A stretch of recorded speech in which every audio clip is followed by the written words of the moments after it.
নমস্কার, আমরা কাকসেনা চলে এসেছি আর একটি নতুন গল্প নিয়ে।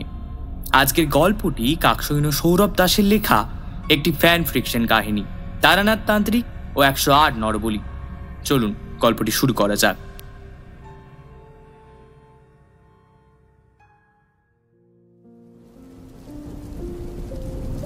সারাদিন ধরে এক নাগারে বৃষ্টি হলে কার আর ভালো লাগে। একে রবিবারের বাজার, তার উপর সারাদিন ধরে বাড়িতে বসে আছি, তুই আবার গিন্নির বক বক। উফ, বাড়িটা যেন সাক্ষাৎ নরকে পরিণত হয়েছে।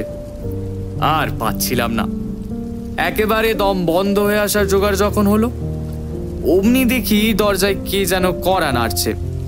আমি তখন বিছানাতে শুয়ে শুয়েই গিন্নিকে উদ্দেশ্য করে বললাম, এই দেখো তো কে এসেছে। তা নিজেও তো উঠে গিয়ে দেখতে পারো। সারাদিন শুধু শুয়ে আছে আর বুড়োদের মতো খিটখিট করছে, ভালো লাগে না আমার আর। আরে কিশোর ঠাকুরপো যে, আসুন আসুন, ভেতরে আসুন। কই গো, ওঠো, এই দেখো কে এসেছে। বৌদি, ভালো আছেন তো? হ্যাঁ হ্যাঁ, ভালো আছি। দাঁড়ান দাঁড়ান, আপনাকে গামছা এনে দিচ্ছি। এই নিন, মুখ হাত পা ভালো করে মুছে নিন। কি হে কিশোরী, এই বৃষ্টি বাদলার দিনে হঠাৎ আমার কথা মনে পড়লো যে? নাও বসো বসো। আর বলো না ভায়া, একে এই বিরক্তিকর আবহাওয়া, আর তার উপর ওই চার দলের মধ্যে বন্দি থাকতে না বিরক্তি লাগছিল একদম। তাই তো তোমার বাসায় এসে গেলাম একটু গল্প করার জন্য আর কি। পাশের ঘর থেকে গিন্নি চা আর নিমকি নিয়ে এলো। এই নিন ঠাকুরপো, গরম গরম চা খেয়ে নিন। আমি যাই, ওদিকে এখনো মেলা কাজ পড়ে আছে। এই বলে গিন্নি ঘর থেকে বেরিয়ে গেল। আমি কিশোরীকে উদ্দেশ্য করে বললাম, এই কিশোরী ভাই, আমাকে বাঁচাও তুমি, আমার ভালো লাগছে না আর। কেন হে, এ কি হলো আবার? সংসার তো করলে না, তাহলে বুঝতে সংসারের কি জ্বালা। সারাদিন ধরে গিন্নির ফ্যাচ ফ্যাচ শুনতে শুনতে বিরক্ত হয়ে উঠেছি। তুমি বউয়ের কারণে বিরক্ত হয়ে উঠছো, আর আমি বিয়ে করিনি বলে আফসোস করছি। আচ্ছা, কোনো ব্যাপার না, বাড়িতে না বসে থেকে চলো যাওয়া যাক তারানাথের বাড়ি। কিন্তু বাইরে যে এখনো ভালোই বৃষ্টি হচ্ছে। তাহলে তুমিই ভাবো কোনটা ভালো তোমার কাছে, বাড়িতে বসে থেকে গিন্নির ফাই ফরমাস খাটা, নাকি তারানাথের বাড়ি গিয়ে একটা রোমহর্ষক গল্প শোনা, তাও আবার এই বৃষ্টি বাদলার দিনে? না ভাই, আমি দ্বিতীয়টাই বেছে নেব। চলো যা যাক তারানাথ তান্ত্রিকের বাড়ি। এই বলে আমি নিজের পাঞ্জাবিটা গলিয়ে একটা ভালো ছাতা নিয়ে কিশোরীর সাথে চললাম তারানাথের বাড়ি। বৃষ্টি ভালোই পড়ছে। কোনো মতে নিজেদের মাথাটা বাঁচিয়ে আমি আর কিশোরী হেঁটে হেঁটে চলেছি। কিশোরী আমাকে উদ্দেশ্য করে বলল, এই বিভূতি, এই চলো চলো, এ পাশে চা দোকানটায় গিয়ে ঢুকি, না হলে যে পুরো বৃষ্টিতে ভিজে যাবো বুঝলে। তারানাথের জন্য আবার পাসিং শোটাও তো নিতে হবে। এই বলে আমি আর কিশোরী পাশের একটা চা দোকানে ঢুকলাম। সেখান থেকে 8 আনা দিয়ে তারানাথের জন্য পাসিং শোর প্যাকেটটা নিয়ে নিলাম। আমাদের জন্য কিছু খুচরো সিগারেটও নিয়ে নিলাম।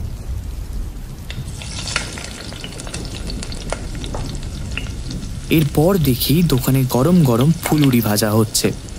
আমরা তাই কিছুক্ষণ দাঁড়িয়ে গেলাম, কারণ তারানাথের আবার গরম গরম ফুলুরি ভাজা খেতে ভালোই লাগে। ইতিমধ্যেই বৃষ্টি খানিকটা কমেছে।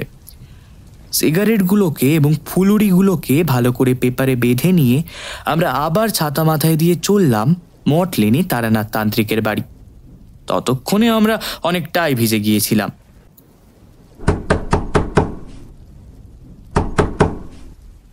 দরজাতে কড়া নাড়তে দেখলাম। আমাদেরকে অবাক করে দিয়ে স্বয়ং তারানাথ তান্ত্রিক এসে দরজাটি খুলল। আমরা ভিতরে ঢুকতে ঢুকতে অবাক হয়ে তারানাথকে জিজ্ঞাসা করলাম, কি ব্যাপার ঠাকুর মশাই, চারি কই, আপনি দরজা খুলতে এলেন? আর বলো না, চারি তো সেই কালী পুজোর সময় থেকেই তার এক ভাইয়ের বাড়ি গিয়েছে। একদম তাকে ভাই ফোঁটা দিয়েই সে ফিরবে। ও আচ্ছা আচ্ছা, এই ব্যাপার তাহলে। তোমরা অনেকটা ভিজে গেছো যে, দাঁড়াও আমি গামছাটা নিয়ে আসছি। এই বলে তারানাথ তার অন্দরমহলে চলে গেল গামছা আনতে। এরপর আমরা তার বৈঠকখানায় বসে ভালো করে মাথা গা হাত মুছে নিলাম। তারানাথ বলল, জানি তোমরা কি জন্য এসেছো, বলো আজ কি ঘটনা শুনবে আমার কাছ থেকে। কিশোরী একটু অবাক হওয়ার ভঙ্গিতে বলল, বাবা, আজ যে দেখছি মেঘনা চাইতেই জল। তান্ত্রিক স্বয়ং জিজ্ঞাসা করছেন যে কি গল্প শুনবো আমরা। তা এত পরিবর্তনের কারণ কি ঠাকুরমশাই? তেমন কিছুই নয়, আসলে চারি না থাকলে ঘরটা খুব ফাঁকা ফাঁকা হয়ে যায় তো, তাই এতক্ষণ একাই বসেছিলাম। তোমরা দুজন আসতে ভালোই হলো, গল্প করার সঙ্গী পেলাম। বেশ ঠাকুরমশাই, তাহলে একটা গল্প শুরু করুন তাড়াতাড়ি। দেখো, আমি আগেও বলেছি আমি কোনো গল্প বলি না, এসবই হলো আমার বাস্তব জীবনে ঘটে যাওয়া অভিজ্ঞতা। সে তোমরা এটাকে গল্পই বলো বা যাই বলো। আপনি ওর কথা বাদ দিন তো। আমি তো বিশ্বাস করি আপনি যা বলেন সবই সত্যি। নিন, আপনার বাস্তব জীবনের ঘটা ঘটনা থেকে একটা অভিজ্ঞতা আমাদের সাথে ভাগ করে নিন। বেশ, আজ তাহলে তোমাদের এমন এক ঘটনা শোনাবো যা আমি আগে কখনো তোমাদের বলিনি, কিন্তু আমার যে এমনি এমনি গল্প মাথায় আসবে না। ইঙ্গিতটা বুঝতে পেরে আমি পাসিং সোর প্যাকেটটা তারানাথের হাতে দিয়ে দিলাম। তারানাথও খুশি মনে সেটা থেকে একটি সিগারেট বের করে টানতে টানতে কি যেন গভীর ভাবনায় ডুবে গেল। বুঝলাম ও গল্পটাকে মনে মনে সাজিয়ে নিচ্ছে। এরপর তারানাথ বলতে শুরু করলো, এই ঘটনা বেশ কিছু বছর আগের। তখন আমি এমন পাকা তান্ত্রিক হয়ে ওঠেনি। আজ যেমন কাউকে দেখেই তার ভবিষ্যৎ বর্তমান অনায়াসে বলে দিতে পারি, তখন তেমনটা পারতাম না। তখন কাঁচা বয়স ছিল, তাই এখানে ওখানে পাড়ি দিতে ভালোই লাগতো। আজ এই শ্মশান তো কাল সেই শ্মশান, এভাবেই ঘুরতে ঘুরতে জীবনটাকে বেশ ভালোই উপভোগ করছিলাম। তো এমনই একদিন হাঁটতে হাঁটতে পৌঁছলাম দোরকৃষ্ণনগর বলে এক গ্রামে। সবে সন্ধে হয় হয় করছে, বহু দূরে একটা দুটো ঘর দেখা যাচ্ছে। গ্রামের সীমানার কাছে পিঠে কোনো শ্মশানও দেখলাম না যে সেখানে গিয়ে মাথা গুঁজি। এমন সময় দাঁড়িয়ে দাঁড়িয়ে ভাবছি কি করা যায়। অমনি শুনতে পাই দূরে কে যেন চিৎকার করে উঠল, বাঁচাও, কে আছো, আমাকে প্রাণে বাঁচাও, না হলে ও আমাকে মেরে ফেলবে, বাঁচাও। এখন তোকে কেউ বাঁচাতে পারবে না, তোকে আজই আমি তুলে নিয়ে যাব, আর ঠিক 1 সপ্তাহ পর তোর রক্ত খাবো। আমি দূর থেকে দেখলাম এক মাঝ বয়সী হৃষ্টপুষ্ট মানুষের দিকে একটা নারী মূর্তি ধীরে ধীরে অবাক ভঙ্গিতে নাচের তালে তালে এগিয়ে আসছে, এবং এতটা দূর থেকেই বুঝতে পারলাম যে এ কোনো সাধারণ নারী নয়, কোনো তন্ত্রমতে সিদ্ধ অপদেবী বলেই তো মনে হচ্ছে। এবং ওই অপশক্তির চলন আমার ঠিক ভালো লাগলো না। ক্ষুধার্ত বাঘিনী যেমন একলা শিকার দেখলে ধীর পায়ে তার দিকে এগিয়ে চলে ঝাঁপিয়ে পড়ার জন্য, ওই পিশাচিনীও তেমনি আস্তে আস্তে এগিয়ে চলেছে ওই ব্যক্তিটির দিকে। আমার মনের ভিতরে কেমন যেন একটা অস্বস্তি করে উঠল। তোমরা তো জানো, কোনো কিছু খারাপ হওয়ার আগে আমার মন সেটার জানান দিয়ে দেয়। তাই আমি দৌড়ে গিয়ে নিজের পুটলি থেকে এক মন্ত্রজ ছাই ভস্য ওই দিক করে হাওয়াতে উড়িয়ে দিলাম।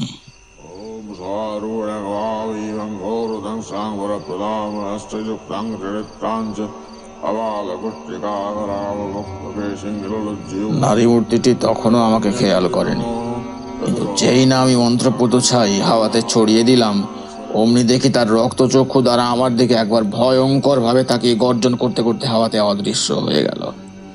সেই স্থূলকায় ব্যক্তিটি দেখি তখনও অজ্ঞান হয়ে রাস্তার ধারে পড়ে আছে। আমি তাড়াতাড়ি তার কাছে গিয়ে চোখে মুখে জল ছিটিয়ে তার জ্ঞান ফেরানোর চেষ্টা করলাম। একটু পরে দেখলাম ভদ্রলোকের জ্ঞান ফিরতে লাগলো।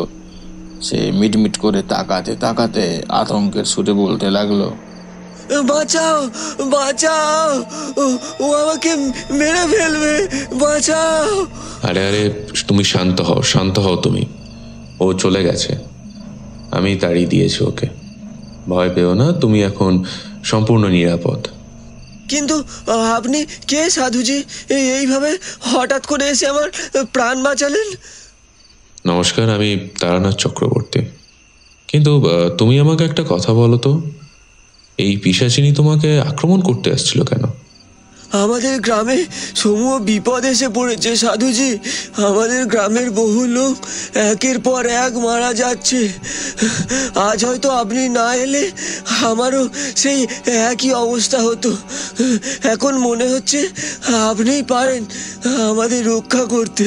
সাধুজি, দয়া করে আমার সাথে আমার বাড়িতে চলুন সাধুজি, দয়া করে চলুন। হ্যাঁ, তা তো যেতেই হবে দেখছি। আমিও তো একটা আশ্রয় খুঁজছিলাম। যাক, তোমার সাথে দৈবযোগে দেখাটা হয়েই গেল। বেশ, চলো তাহলে। তা তোমার নাম কি? আগে সাধুজি, আমার নাম শম্ভুনাথ গিরি। এরপর আমি আর শম্ভুনাথ দুজনেই গ্রামের দিকে পা বাড়ালাম। গ্রামটার ভেতরে পা দিতেই আমার সারা শরীরটা যেন কেমন শিরশির করে উঠল। এই গ্রামের হাওয়াতে, মাটিতে যেন বিষ মিশে আছে। পৃথিবীর সমস্ত অপশক্তি যেন এই গ্রামে এসে আবদ্ধ হয়েছে। সেদিনই বুঝেছিলাম সামনে সমূহ বিপদ অপেক্ষা করে আছে আমাদের জন্য। আমরা চলতে চলতে অবশেষে শম্ভুনাথের ঘরের সামনে এসে পৌঁছলাম। আমরা ঘরের কাছে আসতেই দেখলাম একসাথে শাঁখ ঢাচ ঘন্টা বেজে উঠল।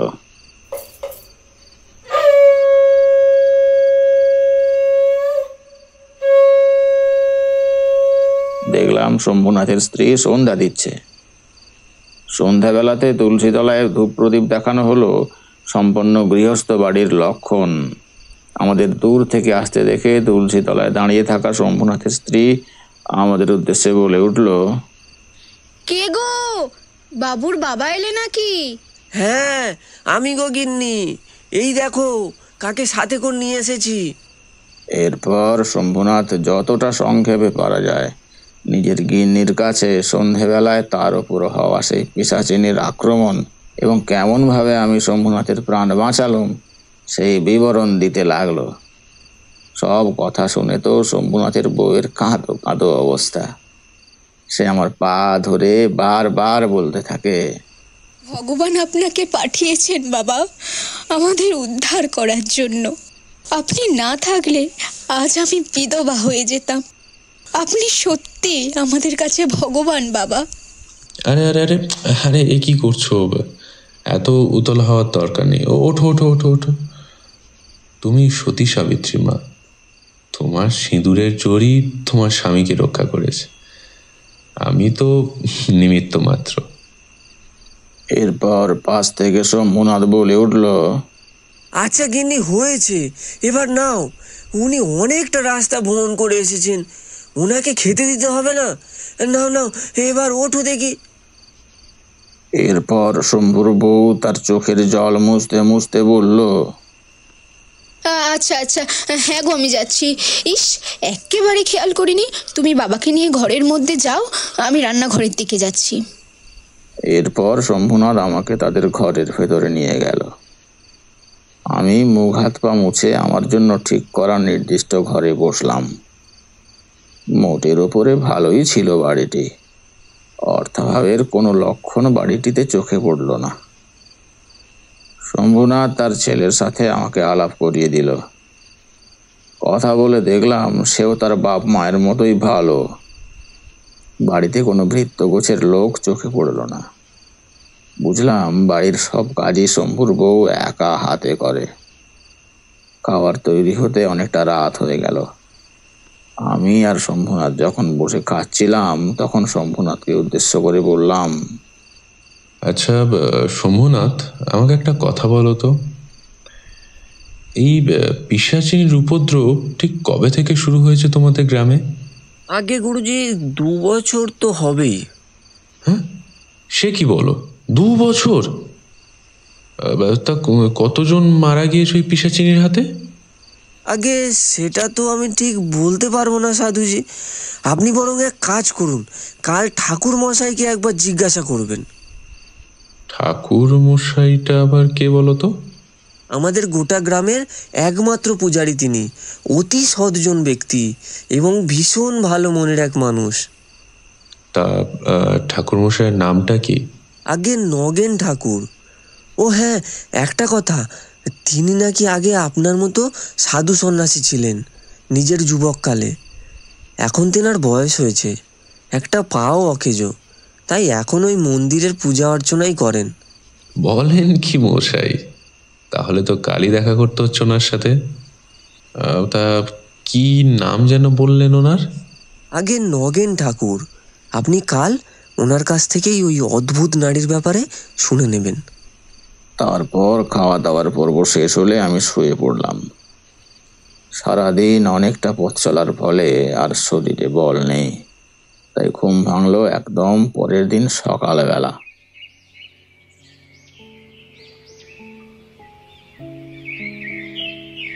ঘুম থেকে ওঠার পর জানতে পারি যে গৃহকর্তা শম্ভুনাথ কোথায় যেন বেরিয়ে গেছেন। আমি নিমপাতার দাঁতনটা সঙ্গে নিয়ে চললাম গ্রামটা ঘুরে ফিরে দেখতে। আর 5টা গ্রামের মতোই সুন্দর ছিল ওই গ্রামটি। আসলে কি বলতো, তোমরা যারা শহরে থাকো তারা গ্রাম বলতে বোঝো মশা মাছির উপদ্রব, গরিবি, অনাহার আর অপুষ্টি। কিন্তু আসল গ্রাম বাংলাতেই সৌন্দর্য লুকিয়ে আছে। সেখানে সারা মাঠ জুড়ে সোনার মতন ঢাল ফুলে থাকে। গোটা গ্রাম জুড়ে শরৎকালে কাশফুল ফুটে থাকে। সেখানে সারা গ্রাম জুড়ে দক্ষিণা হাওয়া খেলা করে বেড়ায়। সেখানকার প্রকৃতি রোজ নতুন করে নতুন রূপে ধরা দেয় সবার কাছে। কতকাল গ্রামে ঘুরে যাওয়া হয়নি। তো সেদিন ওই গ্রামের 4-5টা ঘুরে দেখলাম। আমি সত্যি মোহাচ্ছন্ন হয়ে পড়েছিলাম। হঠাৎই দূর থেকে একটা মন্দিরের ঘন্টার ধ্বনি শুনতে পাই।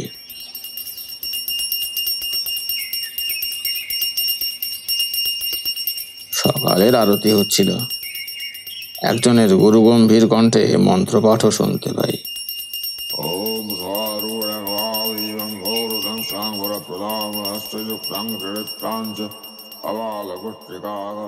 সেই দিক লক্ষ্য করেই আমি সোজা এগোতে থাকলাম।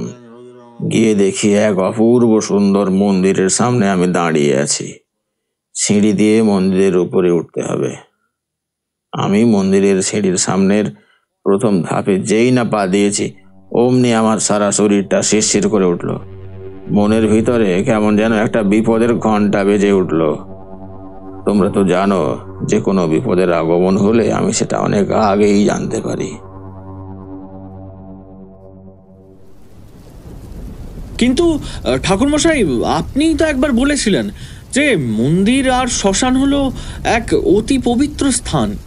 সেখানে মানুষ সব থেকে বেশি সুরক্ষিত থাকে। সে তো অবশ্যই। মন্দিরে রাত দিন শঙ্খ, ধূপ, ধুনো জ্বালিয়ে মন্ত্র উচ্চারণ করা হয়, তাই মন্দির খুবই পবিত্র স্থান। আর শ্মশানও পবিত্র, কারণ সেখানে স্বয়ং পবিত্র অগ্নি অহরহ মানুষের এই কলুষিত দেহকে দহন করে তাকে সমস্ত পাপ থেকে মুক্ত করছে। কিন্তু সেদিন ওই যে মন্দিরের সিঁড়িতে পা দেওয়ার সাথে সাথেই আমার সারা শরীর জুড়ে এক ভয় সঞ্চার হয়েছিল। তার কারণ কি ছিল তোমরা একদম শেষে ঠিক তা জানতে পারবে। তাই এখন মন দিয়ে শোনো ঘটনাটা। তো এরপর আমি ধীরে ধীরে মন্দিরের সিঁড়ি দিয়ে উপরের দিকে উঠে যাই। মন্দিরের 4-5টা বিভিন্ন ফুলের গাছে ভর্তি। আশেপাশে কত ধরনের পাখি ডাকছে। মন্দিরের দরজার সামনে এসে আমি যখন ভেতরের প্রতিমার দিকে তাকাই, তখন আমার গোটা শরীরটা আরো একবার শিহরিত হলো। এ কোন দেবী প্রতিমা? এই দেবীর নাম কি? এমন আশ্চর্য সুন্দর দেবী মূর্তি আমি যে কোনোদিনও আগে দেখিনি। এই দেবী নৃত্য ভঙ্গিতে দাঁড়িয়ে আছেন। দেবীর একটি হাতে পদ্ম, অপর হাতে পাত্র, এবং সেই পাত্রের মধ্যে লাল রঙের এক তরল পদার্থ। এবং সব থেকে আশ্চর্য বিষয় হলো দেবী মূর্তিটি সম্পূর্ণ নগ্ন। দেবীর দেহে কোনো প্রকার বস্ত্র ছিল না। সব থেকে আশ্চর্যের ব্যাপার হলো দেবীর বাহন হলো শকুন। আমি নিজের জীবনে এত বছর এত জায়গায় ঘুরে ঘুরে তন্ত্র সাধনা করলাম, কিন্তু সত্যি বলছি, এমন অপূর্ব সুন্দর অথচ ভয়ঙ্করী দেবী মূর্তির আমি কোনো উল্লেখ কোনোদিন কোথাও পাইনি। ভয়ঙ্করী বলছি কারণ দেবীর ঠোঁটের কোণায় যে বাঁকা হাসিটা লেগে আছে, সেটি দেখে যেন আমার কেমন ভয় ভয় করতে শুরু করেছিল। আমি অবাক হয়ে দেবীর দিকে তাকিয়ে আছি। এমন সময় পাশ থেকে আমার উদ্দেশ্যে কেউ একটা বলে উঠল, দেবীর রূপ সত্যি মুগ্ধকর, তাই না? আগে হ্যাঁ, দেবীর রূপ অত্যন্ত সুন্দর। আমি তো এমন দেবী মূর্তি কোনোদিন দেখিনি পর্যন্ত নিজের চোখে। আচ্ছা, এই দেবীর নাম কি জানতে পারি? ইনি হলেন দেবী রক্তকণ্ঠী। ইন্দ্রের রাজসভায় স্বর্গের অপ্সরাদের মধ্যে ইনি একজন ছিলেন। আচ্ছা, কিন্তু এই দেবীর ব্যাপারে তো আমরা কোনোদিন কিছু শুনিনি বা জানি না।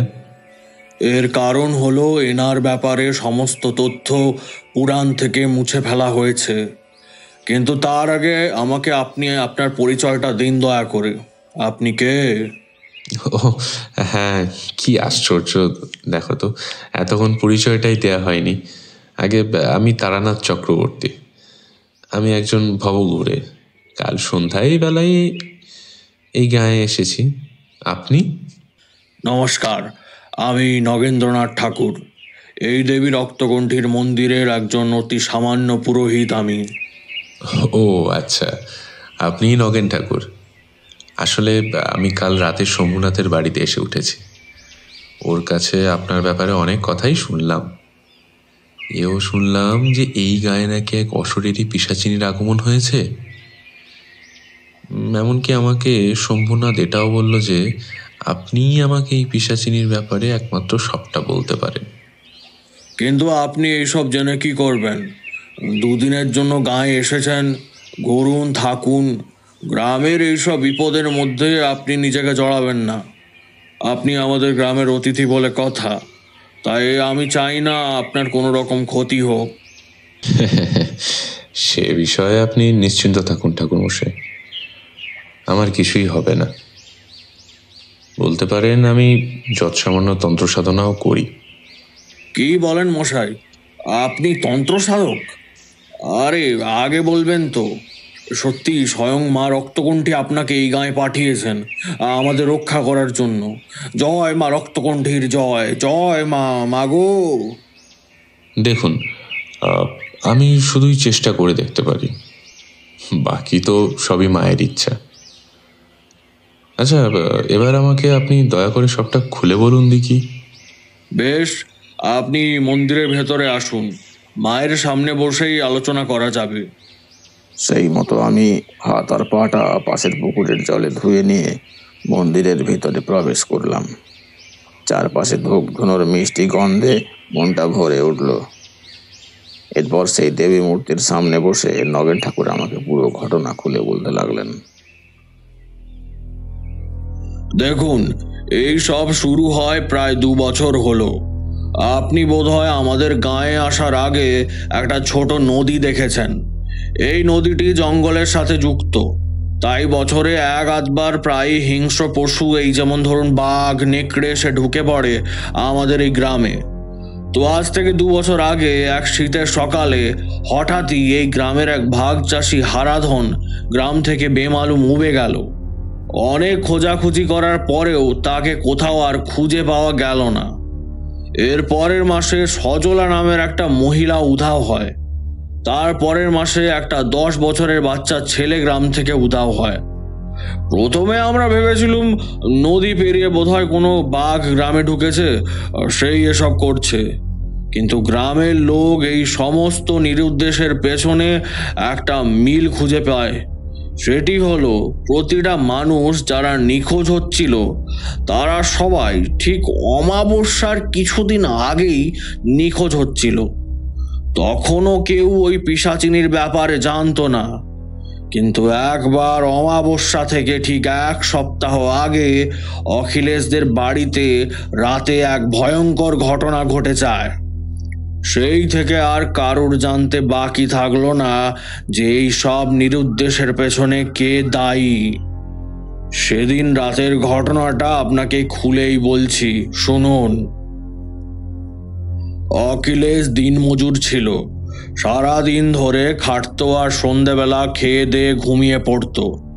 বাড়িতে তার বুড়ো মা, বাপ আর বউ বাচ্চা ছিল। রোজকার মতো তারা সন্ধেবেলা খেয়ে দিয়ে যে যার ঘুমোতে চলে গেল। এমন সময় মাঝ রাতের দিকে এক মহিলা কণ্ঠ যেন অখিলেশের নাম ধরে ডাকতে লাগলো,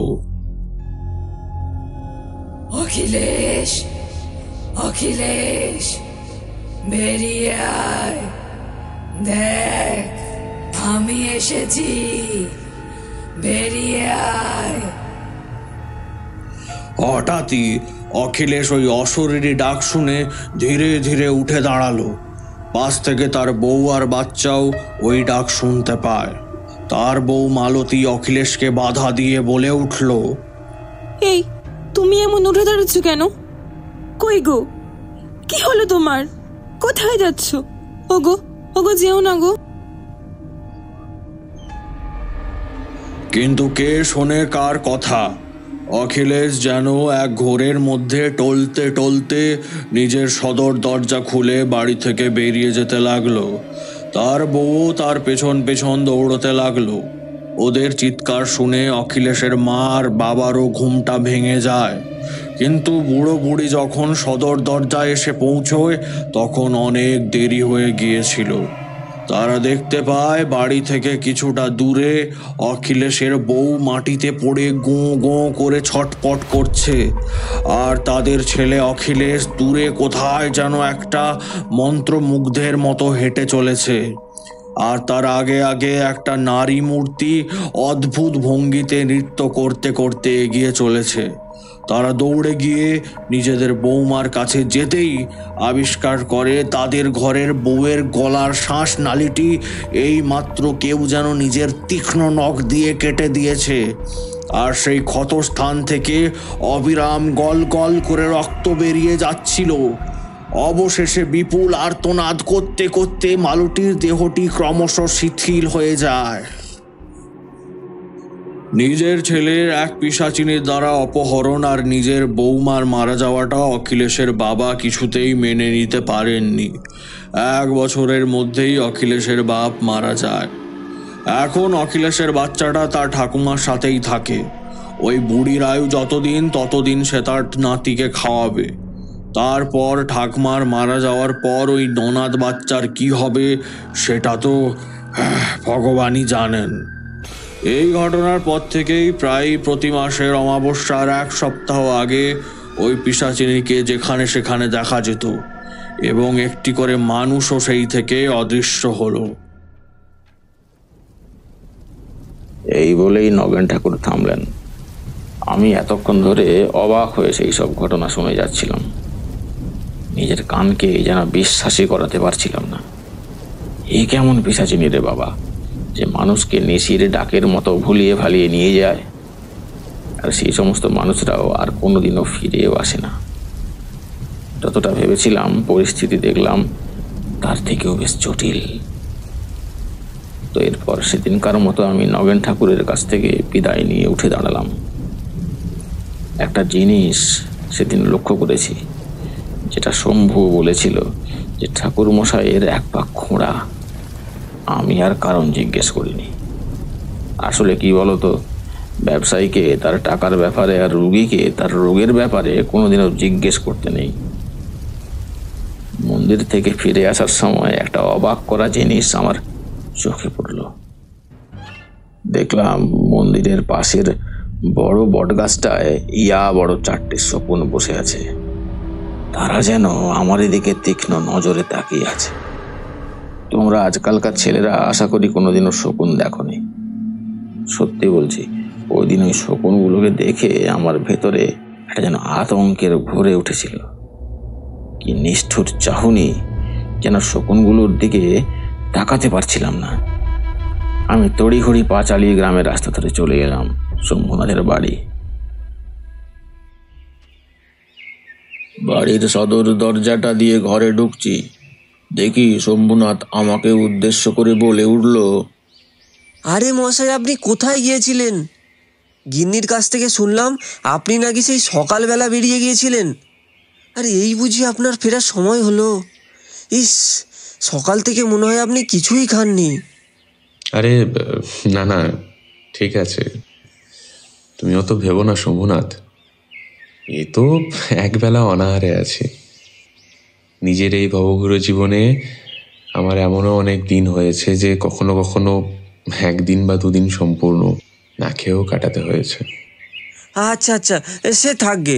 নিন, আপনি তাড়াতাড়ি স্নানটা করে নিন তো, আমি গিন্নিকে এখনই খাবার বাড়তে বলছি। এরপর খাওয়া দাওয়া পর্ব শেষ হলে যখন আমি আর শম্ভুনাথ দুপুরবেলা খাটের ধারে বসে গল্প করছিলাম, তখন শম্ভুনাথ আমাকে বলল, আরে মশাই, আজ সকালটায় আপনাকে সাথে পেলে আমি ভেবেছিলাম যে ওই নগেন ঠাকুরের সাথে আপনাকে আজ দেখা করতে নিয়ে যাব। আপনাদের গ্রামের ওই নগেন ঠাকুরের সাথে আমার ইতিমধ্যেই দেখা হয়ে গিয়েছে। আমি গ্রামে ঘুরতে ঘুরতে ওই মন্দিরের কাছে যখন পৌঁছলুম, তখন মন্দিরে যাওয়ার ইচ্ছা হলো ভীষণ। আর গিয়ে দেখি মন্দিরের পূজারী অর্থাৎ আপনাদের গ্রামের শ্রী নগেন ঠাকুরের সাথে শুধুই আলাপ হলো না, বরং তেনার সাথে এতক্ষণ ধরে খোশ গল্পই করছিলাম বসে বসে।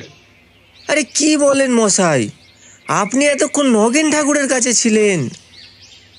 আচ্ছা, উনি আপনার সাথে এত কথা বললেন? উনি চেনা লোক তো দূরের কথা, চেনা মানুষজনের সাথেও ঠিকঠাক করে কথা বলেন না। ওহ, তাই নাকি? তাহলে সেদিক থেকে দেখতে গেলে তো আমি সত্যিই ভাগ্যবান, তাই না? এরপর শম্ভুর সাথে নানান কথা বলতে বলতে কখন সন্ধ্যা গড়িয়ে গেল বুঝতেই পারলুম না। আমি রাতে তাড়াতাড়ি খেয়ে ঘুমিয়ে পড়লাম। পরের দিন ঘুম ভাঙল শম্ভুর ডাকাডাকিতে। তান্ত্রিক মশাই, উঠুন উঠুন, সর্বনাশ হয়ে গেছে, তাড়াতাড়ি উঠুন, দয়া করে উঠুন ঠাকুর মশাই। কি হয়েছে এটা কি? হ্যাঁ, আগে আগে এপাড়া ধীর মল্লিক কাল পিশাচিনীর রাতে খুন হয়ে গেছে। সে কি? কোথায় কোথায় আছে? আপনি আপনি আমার সাথে চলুন। এরপর আমি আর শম্ভু দুজনে মিলে চললাম ধীরু মল্লিকের মৃতদেহ যেখানে আছে সেই স্থানে। গিয়ে যা দেখলাম তাতে আমার সারা শরীরটা ঠান্ডা হয়ে গেল।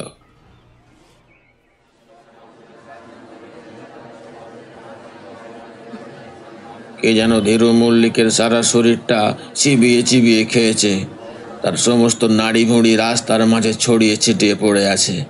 এই ভয়ানক দৃশ্য দেখার পর দেখলাম অনেকে তখনই রাস্তার ওপারে জোরে জোরে বমি করা শুরু করে দিল।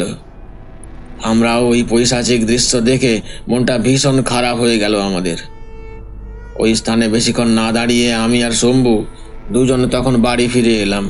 শম্ভু আমাকে বলল, আচ্ছা চক্রবর্তী মশাই, এতদিন তো ওই পিশাচিনী সবাইকে অপহরণ করে নিয়ে যেত, কিন্তু হঠাৎ করেই আবার মানুষজনকে মারা শুরু করলো কেন বলুন তো?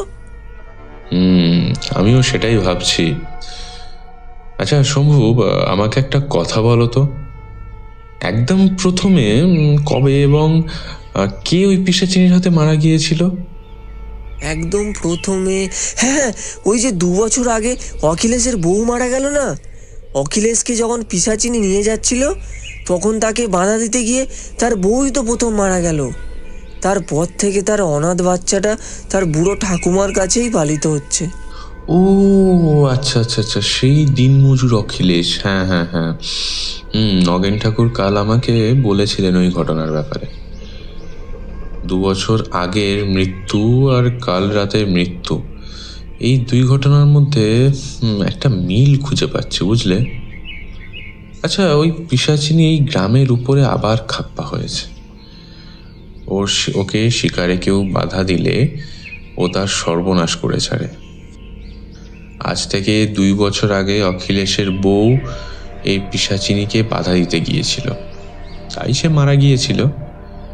কাল ধীরু মল্লিক মারা গেল, তার কারণ হলো সেদিন সন্ধেবেলা যখন ওই পিশাচিনী তোমাকে তুলে নিয়ে যেতে এসেছিল, ও তখন আমার দ্বারা বাধাপ্রাপ্ত হয়েছিল। আর আমি এদিকে তন্ত্রসাধক, তাই ও আমার কিছু ক্ষতি করতে পারেনি।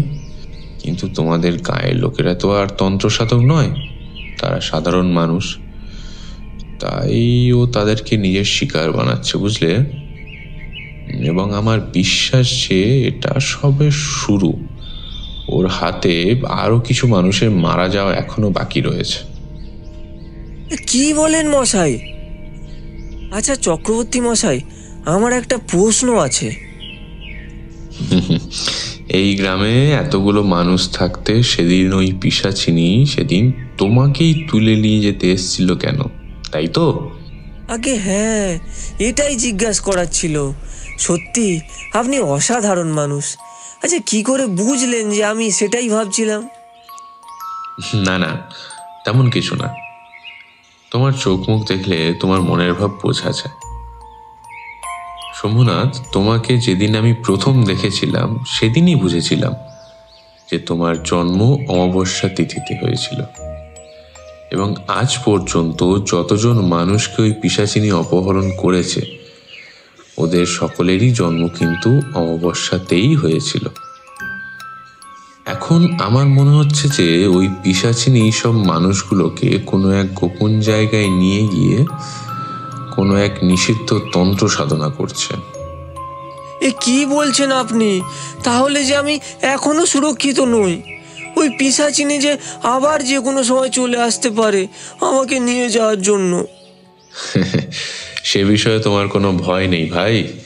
আমি অনেক আগেই তোমার এই সারা বাড়ি জুড়ে মন্ত্র পড়ে বাড়িটি শুদ্ধিকরণ করেছি। এই বাড়িতে তুমি যতক্ষণ আছো কেউ তোমার কোনো ক্ষতি করতে পারবে না। তাই যেটা বলি, সারাদিন তুমি যে কাজে বাইরে যাও না কেন সন্ধে হওয়ার আগেই বাড়ি ফিরে আসবে। তা না হলে কিন্তু সাবধান, যে কোনো খারাপ কিছু হয়ে যেতে পারে তোমার সাথে। আচ্ছা মশাই, মাথায় রাখবো। এরপর শম্ভুনাথ উঠে চলে গেল। আমিও একটু এখানে ওখানে ঘোরার পর অবশেষে দুপুরে খাওয়াটা সেরে একটা লম্বা ঘুম দিয়ে দিলাম। ঘুমোচ্ছি, হঠাৎ মনে হলো যেন আমি যেই ঘরে ঘুমোচ্ছিলাম সেই ঘরের মধ্যে একটা সুন্দর মিষ্টি গন্ধ ভরে উঠল। এরপর হঠাৎই মনে হলো ঘরের ভেতর কারুর যেন আবির্ভাব হলো। আমাকে ওই অজ্ঞাত মূর্তিটি দেখে বলল, তারানাথ, ওঠ, দেখ আমি এসেছি। দেবী, দেবী আপনি এসেছেন? দেবী, আমার যে কি শান্তি লাগছে আপনার দর্শন পেয়ে, তা আপনাকে সত্যি বোঝাতে পারবো না আমি। সে আমি জানি তারা, তবে সাবধান তারা, তোর কপালে কিন্তু মস্ত বড় বিপদ ঝুলছে। এইবারে কিন্তু তোর প্রাণ সংশয়েরও সম্ভাবনা আছে। কিন্তু দেবী, ওই পিশাচিনীকে আমি আটকাবো কেমন করে? তোকে পিশাচিনীকে আটকাতে হবে না তারা, তুই শুধু খুঁজে বের করিস যে ওই পিশাচিনীকে জাগ্রত করল কে, তাহলেই তুই তোর সমস্ত প্রশ্নের উত্তর পেয়ে যাবি। সে কি মা, পিশাচিনীকে জাগ্রত করা হয়েছে? মানে আসল দোষী পিশাচিনী নয়, এসবের পেছনে অন্য কেউ আছে? হ্যাঁ তারানাথ, একটা জিনিস মনে রাখবি, সাপ যতই বিষধর হোক না কেন সে তোকে আগে ছোবল দেবে না, যতক্ষণ না পর্যন্ত তুই তার লেজে আগে পা রাখছিস। এই গাঁয়েরই এক অতি নিম্নমানের তন্ত্রসাধক এই সবের পেছনে দায়ী।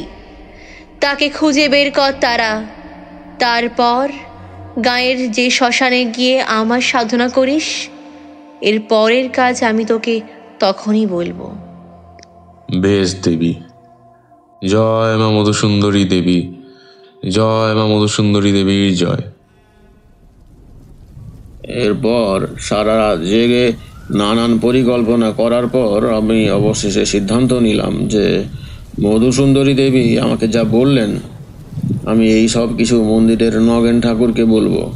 তিনি প্রবীণ ও জ্ঞানী মানুষ, আমার মন বলছে এই বিপদ থেকে নগেন ঠাকুরই আমাকে উদ্ধার করতে পারবেন।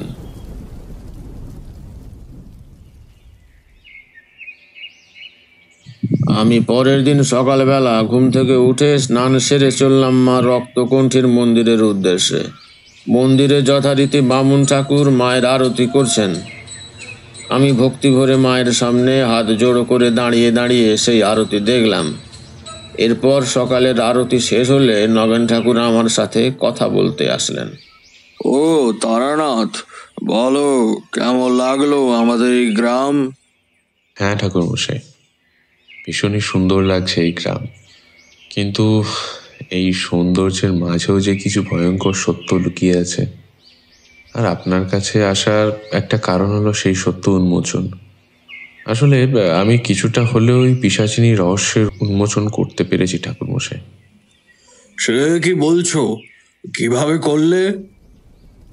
এরপর আমি তাকে গতকাল সন্ধেবেলা মধুসুন্দরী দেবীর আগমন আর আমাকে তার সাবধান করা সেই তান্ত্রিকের কথা সবটাই খুলে বললাম। তা আমার মুখে সমস্ত কথা শুনে তিনি তো কিছুক্ষণ অবাক হয়ে হাঁ করে তাকিয়ে থাকলেন।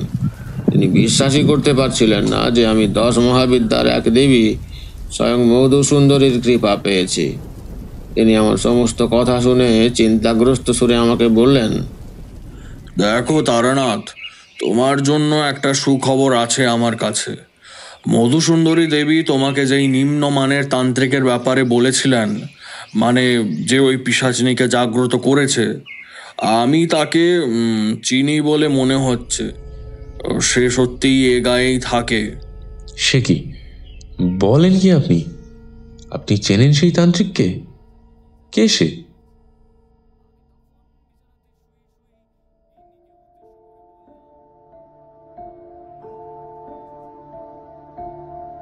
আপনারা এতক্ষণ শুনছিলেন তারানাথ তান্ত্রিক ও 108 নরবলি গল্পের প্রথম পর্ব। আগামী সপ্তাহে ঠিক এই সময় আমরা আবার ফিরে আসবো এই গল্পের দ্বিতীয় পর্ব নিয়ে। গল্পটি পরিচালনায় ছিলেন কাকসৈন্য পুষ্পেন্দু ঘরামি। গল্পের মুখ্য চরিত্র তথা তারানাথের ভূমিকায় ছিলেন আকাশ বিশ্বাস। ওনাকে টিম কাক সেনার তরফ থেকে বিশেষ কৃতজ্ঞতা জানাই আমাদের চ্যানেলের প্রধান উপদেষ্টা হিসাবে পাশে থাকার জন্য। গল্পের যুবক তারানাথ ও শম্ভুনাথের চরিত্রে ছিলেন কৃষ্ণেন্দু ও পুষ্পেন্দু। বিভূতির চরিত্রে কাকসৈন্য রুদ্রাক্ষ। কিশোরী ও নগেন ঠাকুরের চরিত্রে কাকসৈন্য সৌরভ, মধুসুন্দরী দেবীর চরিত্রে কাকসৈন্য সমর্পিতা ও অন্যান্য চরিত্রে মোনালিসা, ঈশিতা, বিশ্বজিৎ, শান্তনা, নেহা, পল্লব, স্বপ্নাশিস এবং দেবজিৎ। গল্পের এডিটিং ও মিউজিক এফেক্টে কাকসৈন্য কৃষ্ণ প্রসাদ বেরা এবং সৌগত দাস। Post production Saikat Roy. গল্পের সাউন্ড এফেক্ট সংগ্রহে কাকসৈন্য সৌগত ও দিবাকর। গল্পের পোস্টার ডিজাইনিংয়ে কাকসৈন্য সৈকত রায়। আগামী সপ্তাহে ঠিক এই সময় আমরা আবার ফিরে আসবো আরও একটি নতুন গল্প নিয়ে। আর এর পর থেকে কোথাও কাক দেখলে ভাববেন আমরা আপনার উপর নজর রাখছি। সবাইকে কাক রাত্রি।